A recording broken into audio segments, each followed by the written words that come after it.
अब तू समझ चुका है कि तेरे भाई के पीछे तेरी ही शक्ति छुपी है, पर एक प्रश्न अभी भी बाकी है। तू उस शक्ति को अपनाता क्यों नहीं? तू खुद से ही पीछे क्यों हट जाता है?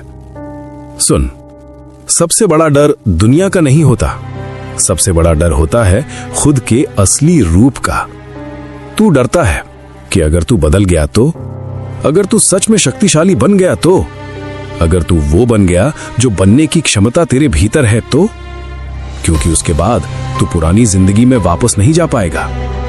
तू अपने ही बनाए हुए छोटे दायरे में सुरक्षित महसूस करता है, जहां दर्द है पर जाना पहचाना है, जहां तकलीफ है पर समझ में आती है।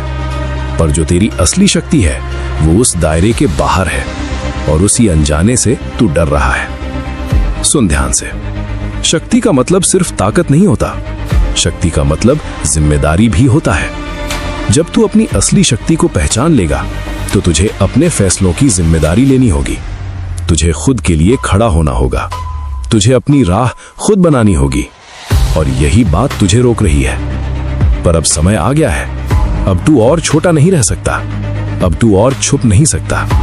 तू जितना खुद को रोकेगा उतना ही भीतर से बेचैन होगा, क्योंकि तेरी आत्मा जानती है कि तू इससे कहीं ज्यादा बड़ा है। अब एक बात गांठ बांध ले, तू उस जीवन के लायक है जिससे तू डरता है, तू उस ऊंचाई के लायक है जिसे देखकर तू घबरा जाता है, तू उस शक्ति के लायक है जिसे तू अभी तक स्वीकार नहीं कर पाया। तो अब क्या करना है? भागना नहीं है, छुपना नहीं है, खुद को छोटा नहीं रखना है। अब खुद को स्वीकार करना है, जैसा तू है वैसा, अपने डर के साथ, अपनी कमियों के साथ, अपनी शक्ति के साथ। जिस दिन तूने खुद को पूरी तरह स्वीकार कर लिया, उस दिन तुझे किसी और की मंजूरी की जरूरत नहीं पड़ेगी, तू खुद ही अपनी पहचान बन जाएगा।